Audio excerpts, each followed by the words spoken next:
Thanks very much, everybody. I was absolutely delighted to receive this invitation, which is going to allow me to talk about something I'm very interested in. I've spent probably about the last 40 years on and off doing research on this particular area. So what I'm going to do now is pop up the slides. There we go. Do that. Right, okay. This slide actually contains a couple of cartoons that an undergraduate from Imperial College gave me, and Nicole Barnes, and really they look very simple, they look very Mickey Mouse, but these two vignettes actually sum up really everything I'm going to talk about today. And really it's this transitional phase in the history of life about 550, 540 million years ago, where we sort of segue from the late Precambrian with all sorts of mystifying, largely soft-bodied organisms, which belong to the Ediacara Biota, and I'll come back to this in a lot more detail later, into the much more familiar organisms that we see throughout the Cambrian and into the rest of the Paleozoic. These things like the iconic Trilobites. We've got various sorts of sea scorpions here, the wonderful brachiopods, which is the phylum I've spent most of my career working on, graptolites, and then on to some of the vertebrates in the sea and on land. And so there's a sort of transition from organisms that are very unfamiliar to us to organisms that we can collect in rocks, and they have representatives that we see in the modern biotas today. And so quite a useful start. What I wanted to do really was to put this chunk of time I'm going to talk about into some sort of context. And we know that life has been evolving on our planet for at least 3.8 billion years. And so some of the earliest evidence of life, and here we have the sedimentary rocks from the Isua complex in West Greenland, a wonderful succession that has been preserved within a sequence of volcanic rocks. And here Monique Rosing and his colleagues in Copenhagen managed to extract carbon isotopes. They were the light carbon isotopes, which suggest that organisms were around at that particular time. We then go through a period in the middle part of the Precambrian where these sorts of guys, the stromatolites, which arise from carbonate muds adhering to sheets of cyanobacteria and those sorts of things. And these guys are giving off oxygen into the atmosphere, creating what we call the Great Oxygenation Event. And without that event, we certainly wouldn't be here today. And then into the later Precambrian and these soft-bodied organisms, the Ediacara Biota, that I talked about a little bit earlier there on the first slide, become very common towards the end.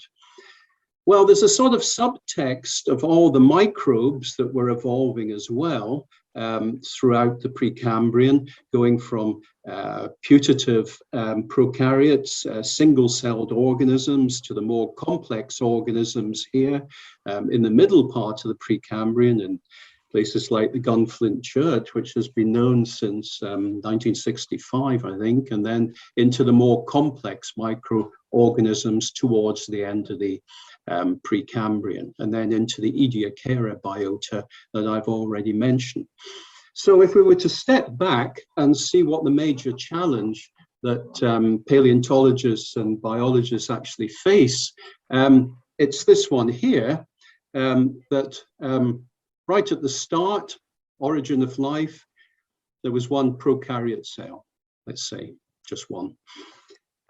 But then, by the middle part of the Precambrian, life was not diverse, life was not complex, but life was abundant, and there was plenty of cyanobacteria and other similar sorts of microorganisms around, creating the stromatolites here, these great sheets of carbonate material. And these are very widespread throughout the world. I've mapped them in Greenland. They occur right across the Siberian platform, Australia, South Africa, North America, these sorts of places. And so these were the main show in town in the middle part of the Precambrian. And then today, well, what have we got today? The biologists are not really unanimous about how many species we have. It could be anything from 10, 20 million to over 100 million species, depending on how you actually map species distributions. And so the challenge is to understand how we go from a prokaryotic cell right up to this fantastic diversity of animals and plants and fungi and all these sorts of things that populate the modern world. So it is quite a challenge, and we're obviously not going to be able to solve that tonight. But I'm going to talk about this little chunk of time just over the Precambrian-Cambrian boundary here, where we go from the Ediacara Biota into abundant metazoan animal and plant life, and try and pick out a few sort of highlights of what's actually going on here and how paleontologists are trying to understand this particular process. Okay, well, this is quite a familiar diagram, certainly to paleontologists. It shows the paleobiodiversity of life throughout geological time. And here we've got a number of marine families on the y-axis, and we've got geological time on the x-axis. And so we're going from the late Precambrian, about 600, 650 million years ago, right up to the present day. And these are the geological periods or the geological systems that geologists, paleontologists use routinely. This early part of what we call the Paleozoic, here we see there are a couple of major peaks. There's this guy here in the Cambrian, which we call the Cambrian Explosion.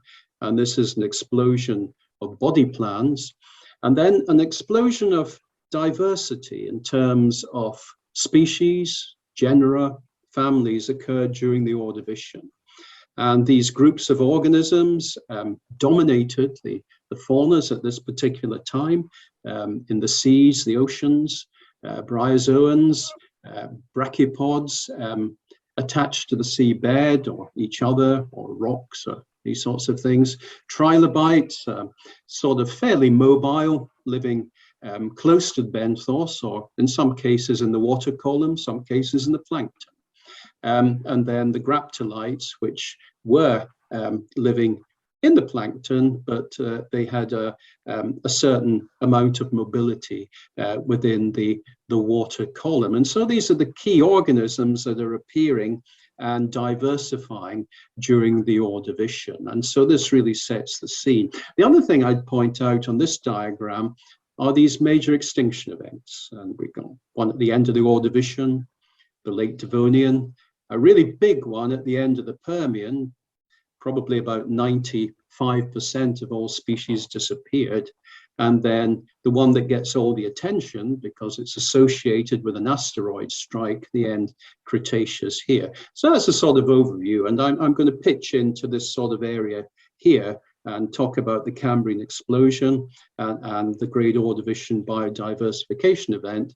And then if I got time, I'm going to talk about the end Ordovician extinction event.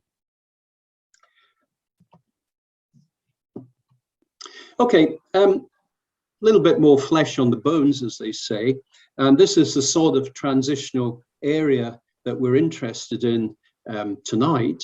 And we go from an area probably fairly deep in the Precambrian, where we've got single-celled filamentous organisms, those sorts of things. But by the time that we move into the later part of the Precambrian, we're seeing these transitions from simple to complex, from minute to large organisms in the Ediacara Biota, for example. I'll talk about this later. And then across the boundary, we move into this zone, which we call the Cambrian Explosion, and where we get these fantastic new body plans appearing. Many of the organisms are very unfamiliar to us today. They're quite different. They're the sort of things that you might meet in a bar in Star Wars. They're so bizarre looking. And then we go into the Great Ordovician Biodiversification event, where we get more familiar organisms, and the whole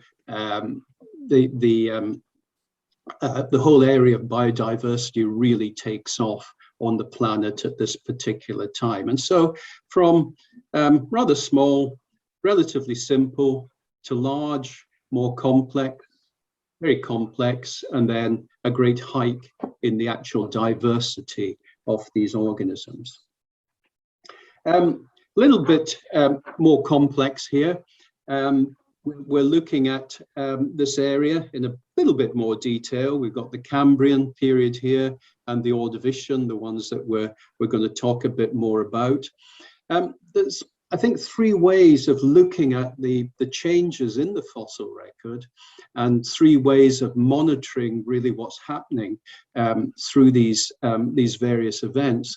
The first one I've called the taxonomic dimension, and this is really counting the numbers of families, counting the numbers of genera, counting the numbers of species, and coming up with a paleobiodiversity curve. Now, they're not going to be terribly accurate, these curves, because there's great areas of the world that haven't been properly explored. The areas that we do know well are a little bit biased. They tend to be the English-speaking areas, North America, Europe, and more recently, we have a huge amount of new data from China, for example. And so these curves, we have to be very careful in how we use them. But nevertheless, there's a general pattern emerging of here in series 2 of the Cambrian.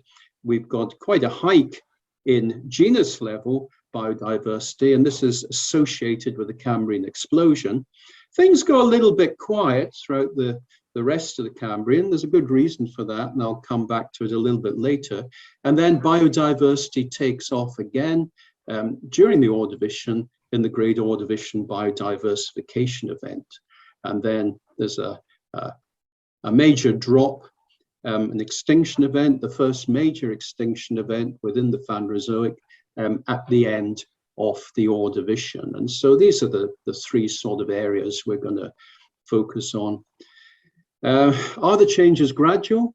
Are they punctuated? Do they take place suddenly? I'll come back a little bit later to that too. The second way of looking at biotic change is really the phylogenetic dimension, and looking, you know, when and where major clades appear for the first time. And pretty clearly, we map, and this is quite an old diagram from Derek Briggs and Richard Fortey from quite a while ago. But the key thing is that we're getting the origination of virtually all these major clades within this Cambrian interval. And this is the time of the sort of bodybuilding, really, when we're seeing these new body plans appearing. I think the one that is missing is the bryozoa, but actually fairly recently, Paul Taylor and his colleagues have actually recognized and published Cambrian bryozoans, and so we can extend this phylum down to near the base of the Cambrian, and so all the major phyla have actually appeared in this particular interval. The third thing, and I'm very fond of this diagram by Christian Klug and his colleagues, is the actual ecological dimension, because counts are very good and they're rather clinical, and you can tell a lot from counts. You can tell even more from phylogenetic analyses of the various groups.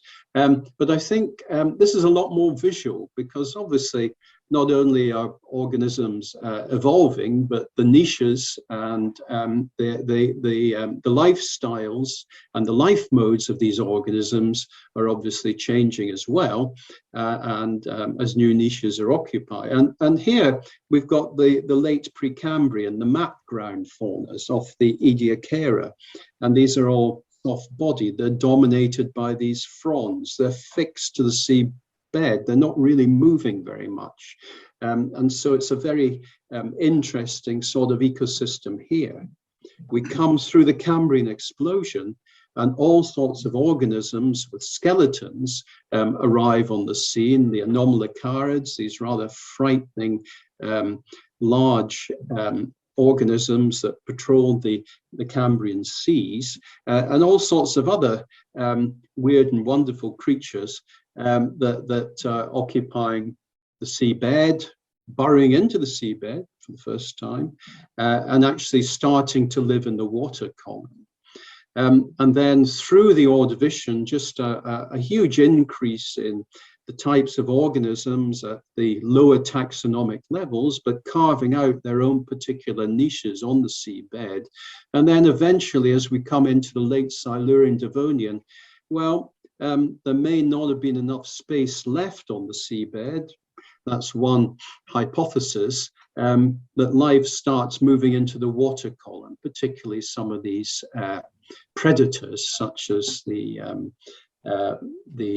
cephalopods, for example. And so there's a whole ecological story behind the taxonomic counts and behind the phylogenies that we have to have a look at. Okay, I'm going to run through some of these key biotas and faunas now to just build up the context a little bit more.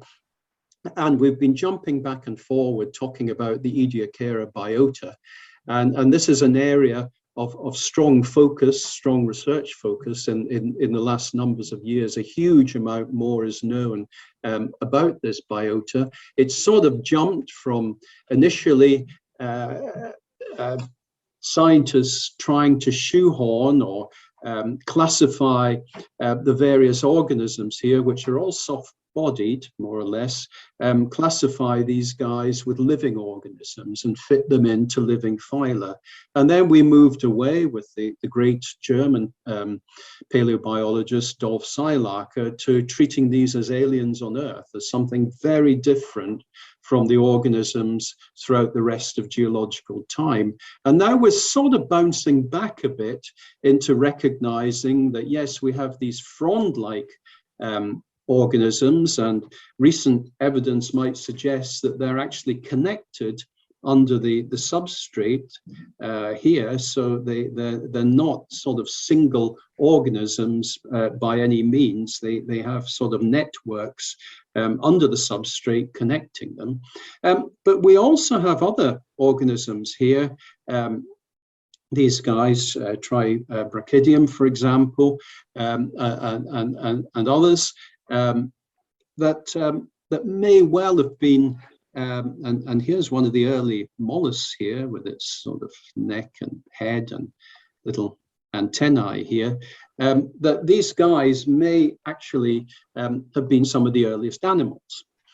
And in a way, it's a little bit similar to the Mesozoic later on, in which you have a dominant land fauna of dinosaurs, but the mammals are nocturnal. They're fairly invisible most of the time. They're living in the background, and when the dinosaurs became extinct, then the mammals took over. Well, a very simplistic view of life, but certainly metazoans or animals were probably now already here during the late Precambrian, but most of the attention is paid to these rather spectacular and rather numerically abundant fronds. So these guys are soft-bodied. They don't have different organs or tissue types. They're exclusively benthos, so they're attached to the seabed, and they don't seem to have a digestive system as such, and so they would be operating by direct diffusion of nutrients and those sorts of things. But as I said before, a number of metazoans have been identified with limbs, with organs, and so they certainly were there as part of this Ediacara Biota. And so the roots of the animal tree of life were probably already, if not before, within this particular ecosystem. Well, here's the guys again, all these various fronds. They're stuck onto the seabed, and they obviously are associated with nutrient-rich parts of the substrate in order to be able to feed.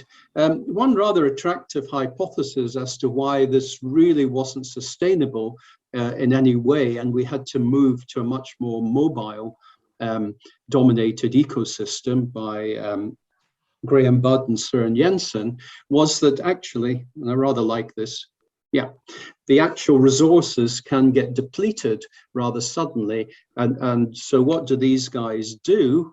They can't move anywhere. They're stuck on the seabed. And so perhaps they just wither away and die, and they pop up elsewhere within this network. And this was the idea about early hominids, the mobility they had from living initially in trees, perhaps, their ancestors, and then moving out onto the savanna, where they had to move around and find resources and find new nutrient-rich ecosystems. So just an idea there. The second major biota that I want to talk about occurs just at the Precambrian-Cambrian boundary. And this is what people used to call the Timoshan fauna, because that was at that time one of the earliest stages in the Cambrian system. But Stephen Jay Gould and others have popularized the small shelly fauna, and it's quite an accurate description. And so if you were to dissolve limestones just at the Precambrian-Cambrian boundary, and there's many good localities throughout the world, this is from some of the key localities in the Flinders Ranges in Australia, you get these guys, skeletal remains coming out. Now, some of them are quite obvious. Here's a big, well, it's not a big brachipod, but it's bigger than some of the rest of the bits of skeletons. But you have a brachipod here. This is another stem group brachipod. Eccentrotheca is a rather weird stem group brachipod as well.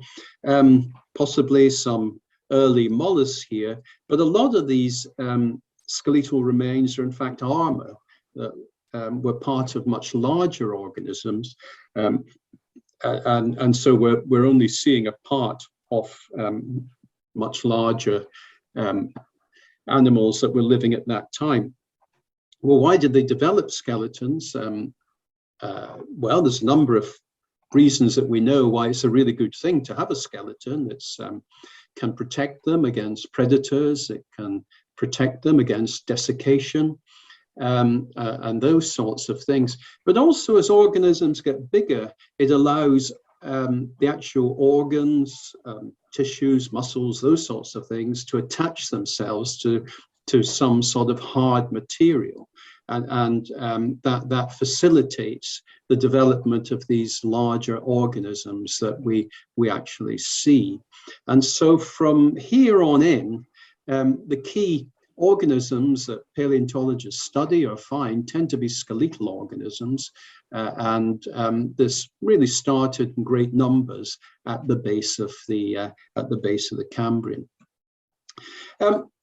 We then come into really the Cambrian explosion itself, and I wanted to give you, rather than you know, go through the Burgess Shale or Chenjiang or these really famous localities. Some of my own field work a number of years ago was in North Greenland on the Lagerstätte and in Sirius Pass. And this is a wonderful area right on very near the tip, northern tip of Greenland itself. Spectacular nature, spectacular scenery, but very hard to get to.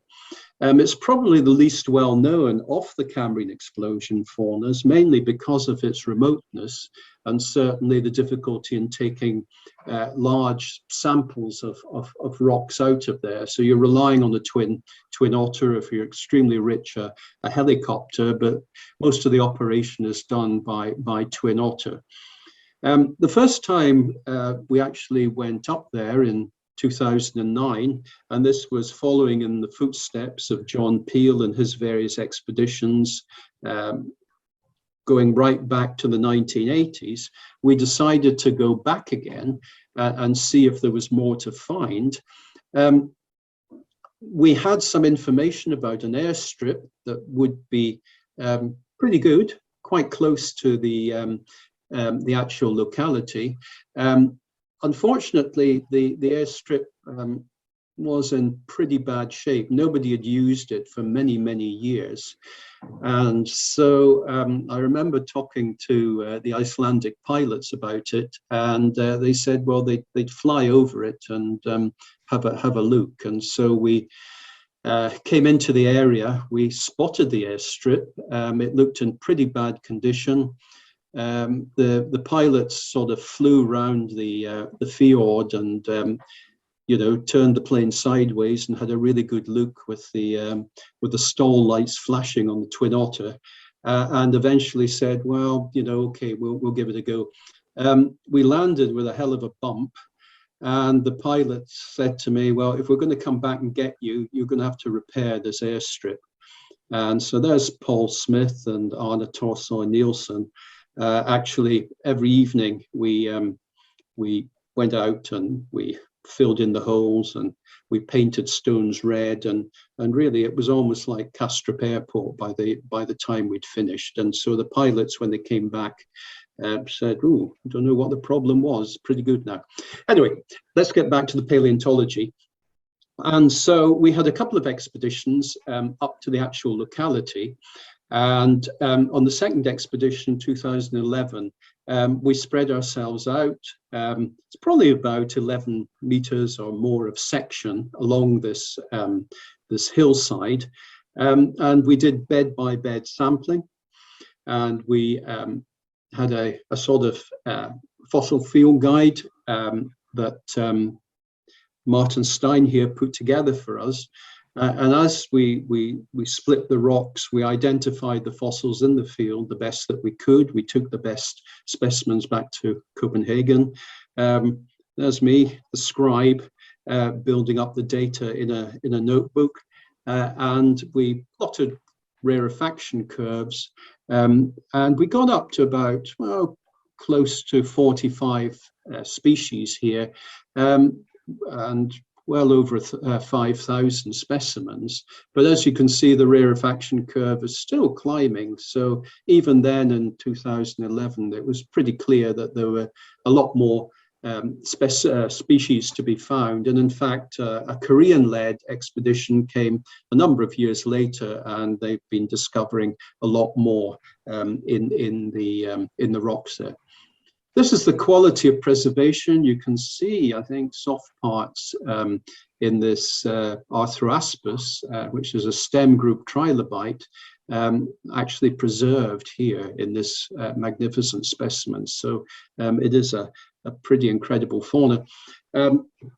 We published a review a couple of years ago with some plates of the key elements of the fauna.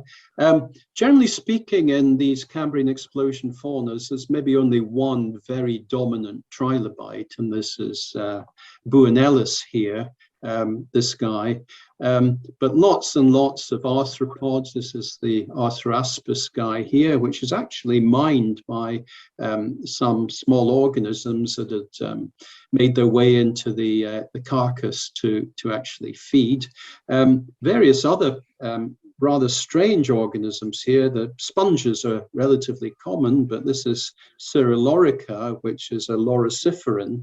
And these guys tend to be microscopic, but I think this is about 5 millimeters, the scale here. These guys were pretty large. We did have some annelid worms here, and the Vetulicolians, which again, the jury tends to be out on whether they're chordates, whether they're early vertebrates, whether they're arthropods. Again, rather strange organisms, but they're very common in the Sirius passet fauna. And here's Kerygmachila, the sort of anterior region of a lobopod. And we can see, and probably this isn't the best photograph, but we actually have preserved a lot of the nervous systems and a little bit of the brain in here. These are optic nerves going out to the eyes on this rather fascinating animal. I'm going to come back to this guy later because this is the frontal appendage of a nomlocarid, and it's got these hair-like extensions along the great appendage here. We made models of some of the key elements, and Halkieria, which is perhaps the most iconic fossil from Sirius passat, is a mollusk with 2 shells. Initially, it was referred to a brachipod by Simon Conway Morris and others, but it's fairly clear now that it is actually a mollusk. You may be wondering why Christian Poulsen actually named it. Well, the reason he named it was that single shells were found in Bornholm many years before we actually got to the Sirius Pass, and he wasn't quite sure what they were. They were mollusks, but we have the complete organism here showing how the configuration of these shells. Rather fantastic lobopods that have been reconstructed in our models, Kerygmachila here and Pamdelurian. So it is a real carnival of the animals. There are some fantastic organisms. And I've included this sort of compilation of models made by this gentleman here, Espen Horn, who runs a company called 10 Tons. In Denmark, and he's produced some incredible models of living organisms, of fossil organisms, and here we have a sort of real carnival of the different organisms that we find in Burgess Shale, Chenjiang, and Sirius Passat. And here's a sort of seafloor reconstruction with many of these rather weird and wonderful animals here. If I was to pick out a couple without going into too much detail, Pikaia here seems to have some sort of notochord. It's got these V-shaped muscle bands. People have related these worm-like organisms to chordates. Some have even gone further to say they're early vertebrates, but certainly fascinating and very well preserved organisms. And these guys, the anomalocaris, the giants of the Cambrian oceans. And these come in various different shapes and sizes. They're becoming more and more diverse as people have spent a lot of time working on them. They can get up to 2 meters in length. They were pretty scary guys. But we're sort of moving away from the idea that they were apex predators. Could they have hunted down trilobites and eaten them? Possibly not. And certainly the actual specimen I showed here of the frontal appendage of a thing called Thomisiocharus is much too fragile, and we propose that it was a sweep net feeder, that it actually just pooled in all sorts of material, rather like, well, a baleen whale or something, actually feeding on stuff in suspension. Okay, so to summarize the North Greenland sections in the Sirius Pass, I think we have to look a little bit at the geochemistry as well. And one thing that we did establish through the work of Emma Hammerlund and her colleagues was that there was a lot of anoxia about, and the Sirius Passat fauna seems to be in this anoxic window. Now, that may well have aided the sorts of preservation that we get of the soft parts, of soft-bodied organisms, and those sorts of things within the Sirius Pass fauna. And here, this is an old diagram. I've used it a number of times, but this is based on our counts that we did in the field, showing that there's a definite window here where there's a huge diversity of organisms at a particular level associated with this form of anoxia.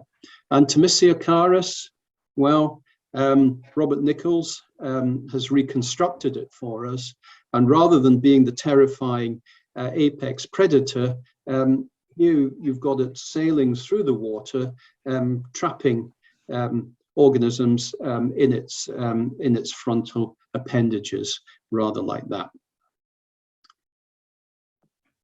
Why do we get this fantastic preservation?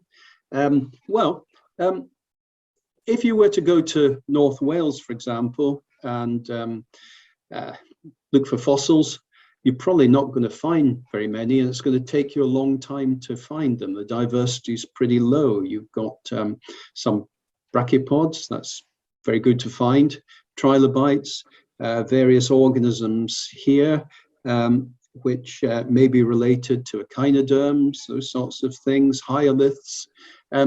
But if you get exceptional preservation, the story is really very different. This is the Burgess Shale, and quite an old reconstruction that we had redrawn for our textbook. And here you have a fantastic diversity, but not only do you have a great diversity, you have so much of the organisms actually preserved that you can interpret very much their detailed anatomy, but also their modes of life.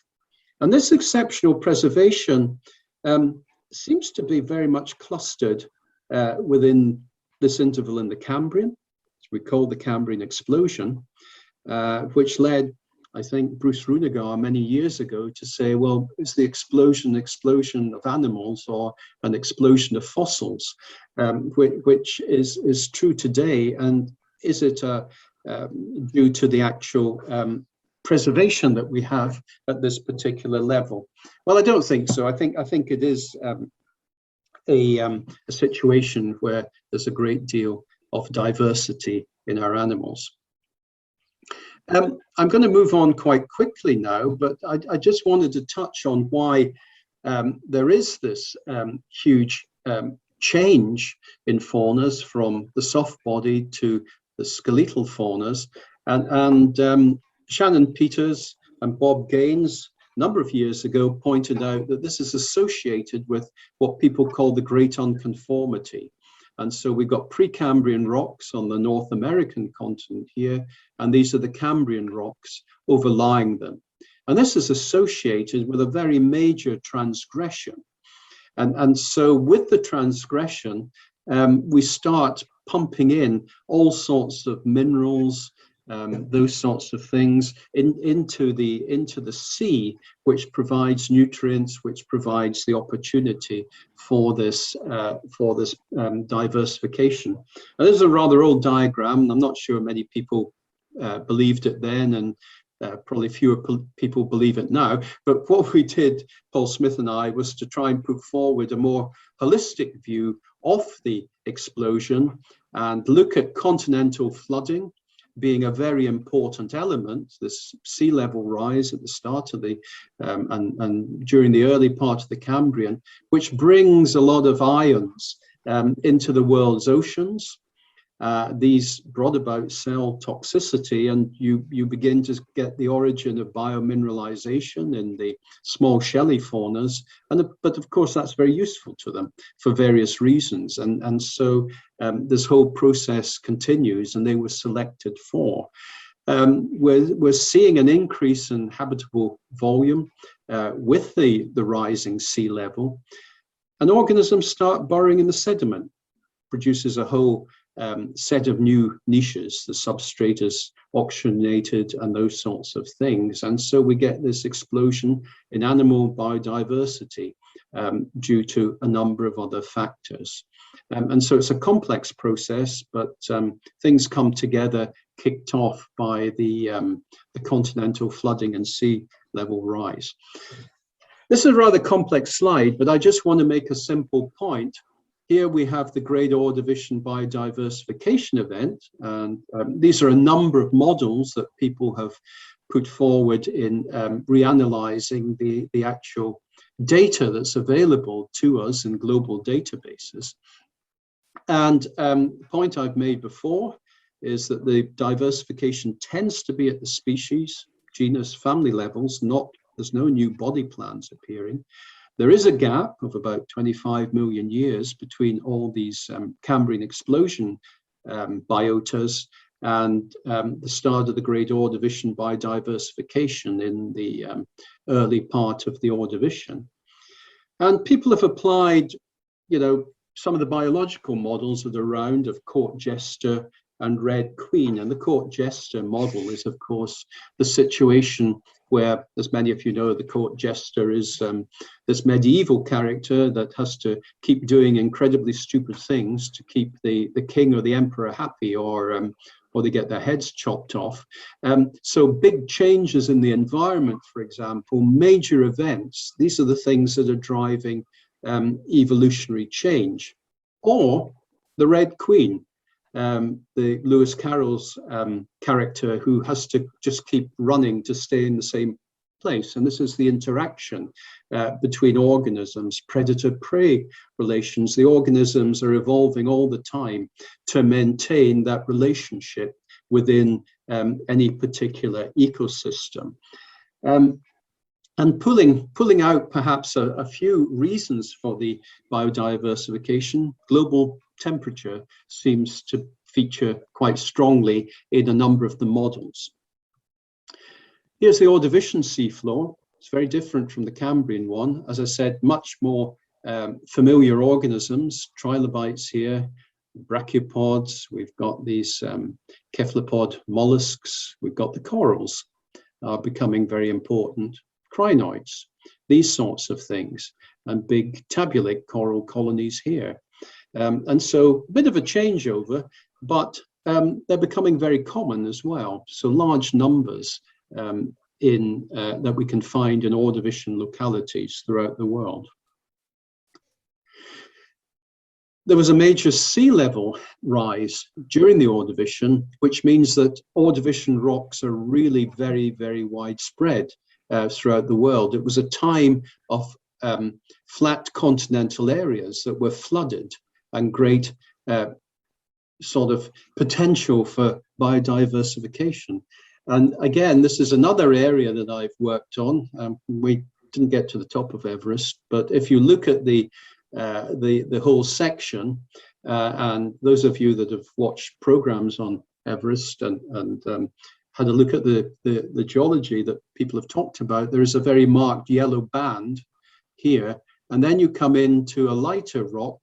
And these things are limestones, they're Ordovician limestones, and they contain very diverse tropical shelly faunas, brachiopods and conodonts and crinoids.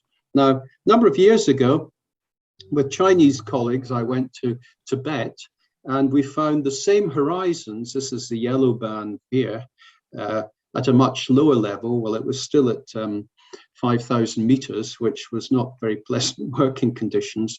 But we collected quite big faunas of brachiopods, of crinoids, of conodonts, and published those and established that just the diversity is all around the world at this particular time.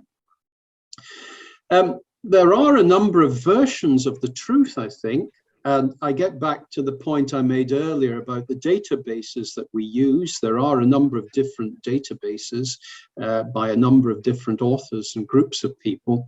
And there is a lot of interpretation going on. Jack Sepkoski, who started the ball rolling with some really pioneering work, considered the whole of the Ordovician was the great Ordovician biodiversification. However, Björn Kruer and his colleagues considered it was quite a small interval in the middle Ordovician, and Christian Rasmussen considered it was a very small interval here, whereas our Chinese colleagues, Junshuan Fan and his group, consider it's quite a long interval from the late Precambrian into the middle Ordovician. So there's a lot of disagreement at the moment about what is the great Ordovician biodiversification. But one thing is very clear, there is a very major diversification taking place during the Ordovician, wherever you want to pinpoint it. And some common explanations, well, they're mainly court jester ones. And late Cambrian anoxia, well, there was a lot of black shales around at the end of the Cambrian, but we come out of it into limestones and those sorts of things. And studies have showed a significant rise in oxygenation, and that may have aided larger organisms, their metabolism, and the development of shells and skeletons. Also, there's a lot of arcs and islands around. It was a time when the plates were reorganizing themselves rather rapidly. And people have pointed to the whole idea that we were looking at a globe filled with Galapagos type islands. And these were centers for, well, these were species pumps during the Ordovician. That certainly seems to be the case with some of the localities that we've looked at. A cooling event, and this has been around for a long time based on not very good data, but nevertheless, it seems to be that if you believe in the middle Ordovician event, then there is a global cooling at that particular time, and that would seem to favor the diversification. And I'll come back to this a little bit later because, well, I don't think organisms say, well, the water's getting cold now, let's diversify. I think it's a lot more nuanced. It's a little bit more complicated than that. One series of papers I was involved with, which remains a little bit controversial, and that's the asteroid impact hypothesis, in which you get an intermediate disturbance hypothesis situation when we know there was a lot of asteroid activity in the middle part of the Ordovician, perhaps as much as any time in the fossil record. And these collisions destroyed a lot of the seabed, and life had to come back again, and probably came back quite strongly to bolster the diversification. And then finally, Thomas Survey and his colleagues have worked a lot on the Ordovician food chain revolution and linking that into predation as being a driver for diversity. Yeah, Christian Rasmussen was one of my PhD students, and we spent a few field seasons in Western Russia in this Putilova quarry here. These are Arne Torsøy Nielsen here, Christian and Christian Jakobsen, who was a master's student at the time. And we did a lot of very detailed bed by bed sampling. And if we have a look at the diversity, we see that there is an interval in the middle part of the Darwinian stage in the Ordovician, which is associated with oxygen isotopes that are telling us there was a global cooling. The brachiopod faunas are beautifully preserved and can be identified. And so this forms the basis for some of the hypotheses about global cooling being associated with biodiversification. I don't think it's the whole story. Why does the cooling cause this biodiversification? Well, we considered that it's not just cool water. but we went from a situation with stratified oceans to a situation where we had ice caps on the poles, and there was a circulation pattern set up that was bringing nutrients up onto the continental edges, and therefore helping to drive this diversification.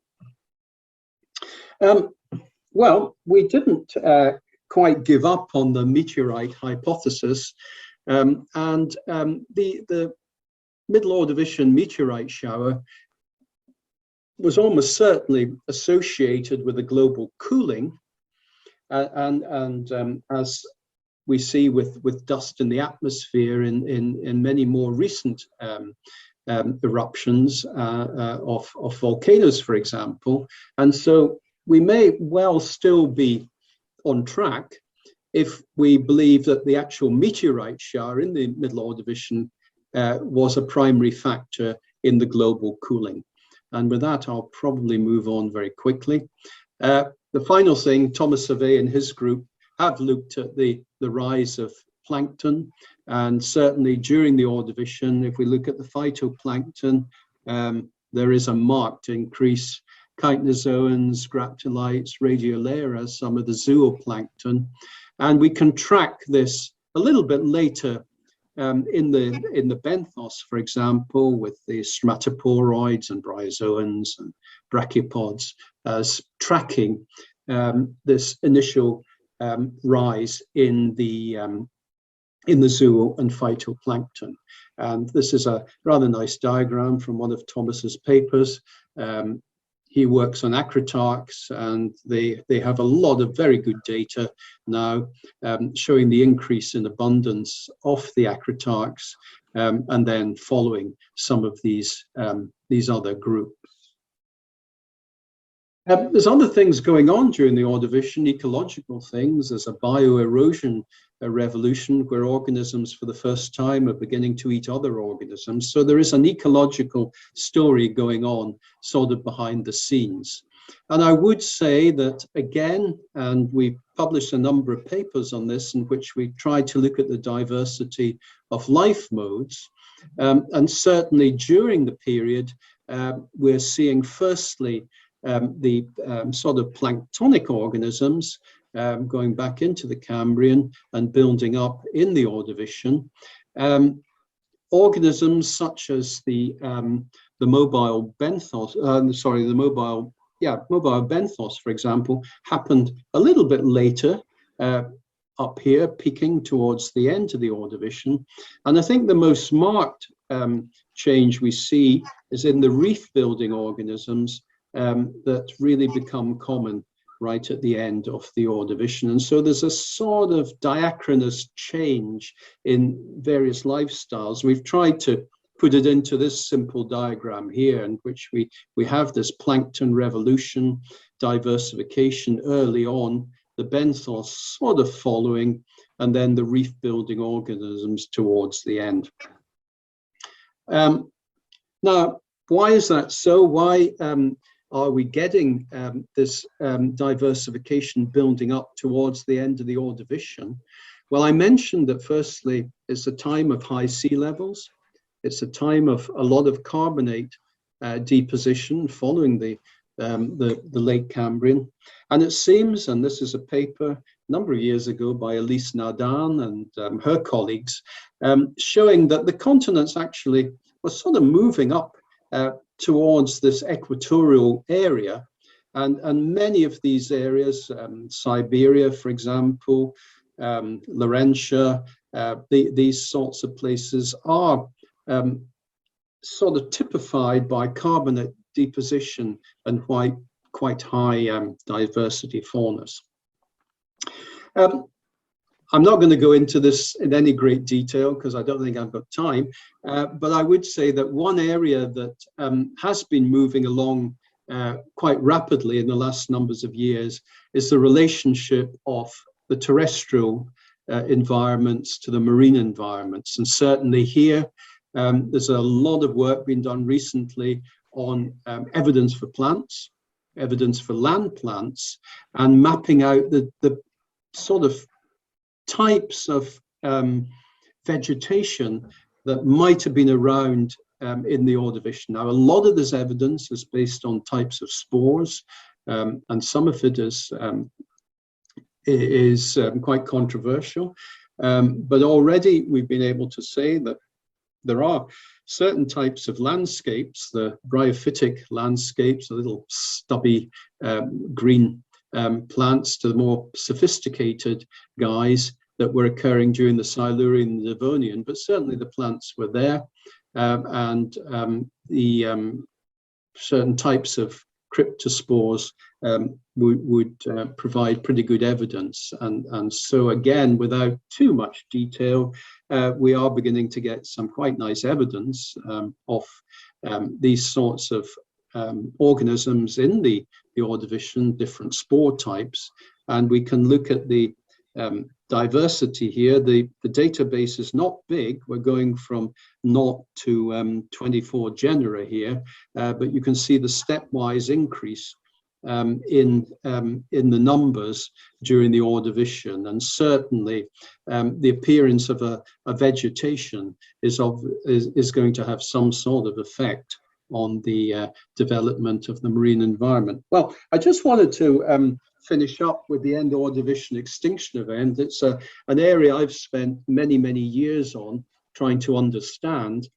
And what we do know is that there were two definite events. There was a first phase, and this is coming up to the end of the Ordovician, the second last stage here, the Catian. So at the Catian-Hernancian boundary, we have our first phase of extinction, and many of these familiar brachiopod faunas that existed throughout the later part of the Ordovician, they disappear.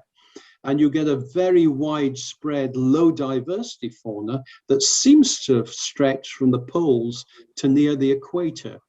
And this is a signal for a fairly massive global cooling that took place, and this cool water fauna extended some considerable distance. It's probably one of the most widespread marine faunas of the entire Phanerozoic of all time, really. And then there was another extinction, the second phase, in the middle part of the Hernancian. And after that, we get, again, sort of the types of brachiopods that we'd expect prior to the first extinction, coming back in carbonates, in sandstones, and then in deeper water mudstones. And so how does this all hang together?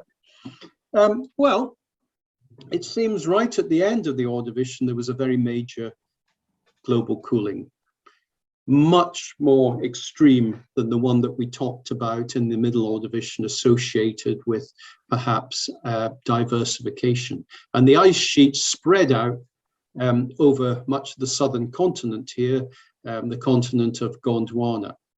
And as you suck water up, and I know at the moment we're particularly concerned about the Antarctic ice sheets, ice caps breaking up and the rises in sea level, quite the opposite happened in the Ordovician, that about substantial volumes were sucked up, and we see a decrease in sea level of probably about 150 meters. And so here's the Titanic here, and here's the sea level, and this is the continental slope down here, and then going into deeper water. And so there'd be a very restricted area on the shelf here to be colonized by organisms. And so all these different communities would be bunched up, and so there might be a species area problem there.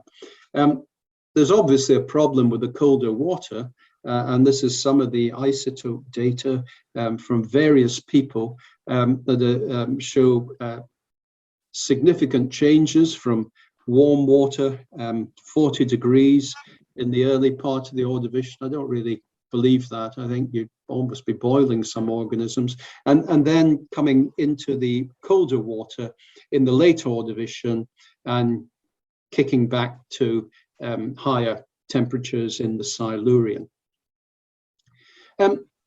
This was another hypothesis that perhaps the number of terrains, the numbers of microcontinents, island arcs, those sorts of things were actually reduced at the end of the Ordovician. And certainly there were a lot of collisions during mountain building episodes that reduced the numbers of terrains, and that may well have had an effect.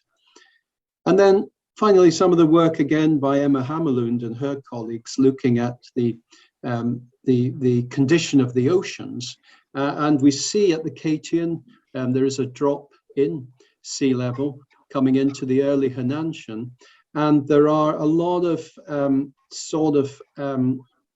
ill-conditioned water coming up the slope onto the shelf as the Ice Age progressed and started pumping cold water into the oceans, and we got a proper oceanic circulation occurring. And then in the later Hernantian, with essentially the rise in sea level, the anoxic waters kept up with this. There were a lot more nutrients coming into the oceanic systems, which caused massive biological productivity and anoxia in that way. And so I think in terms of the shallow water faunas, the development of the ice sheet, the species area effect, and perhaps the reduction in the numbers of terrains affected these faunas quite dramatically, but also the deeper water faunas by some of these sulfidic water masses were having an effect. Is there a cause for the causes? Why did we go into a major ice age? Well, some scientists now are picking up signals of mercury in sediments throughout the Hernantian, which might suggest that there were massive volcanic eruptions going on. There's not a lot of evidence for these, but you know, as you go back in geological time, so much of the Earth's crust, particularly the oceanic crust, is lost. And so the evidence for these volcanoes may not be actually preserved as volcanoes or lava flows or ash flows or those sorts of things. But nevertheless, some of these elements that are being picked up might be evidence. And so perhaps volcanic activity may have kicked the Earth into yet another ice age, a very major one. Okay. Well, you've been very patient, so I'll come to my summary now. And what I've tried to, some of the ideas I've tried to develop is that, you know, during the early to mid-Cambrian, we had an interval of bodybuilding. This is a Cambrian explosion. And all these various wonderful organisms appeared, quite different from some of the organisms we see today on our sea floors. But nevertheless, a tremendous diversity. Is it partly to do with the preservational conditions that we get in the Cambrian? Yes, in a way, we wouldn't get the soft parts preserved, we wouldn't get the soft-bodied organisms preserved, but I think that nevertheless is a real hike in the diversity of body plants, irrespective of preservational processes going on. During the Ordovician, we see this massive increase in diversity in species, in genera, and families.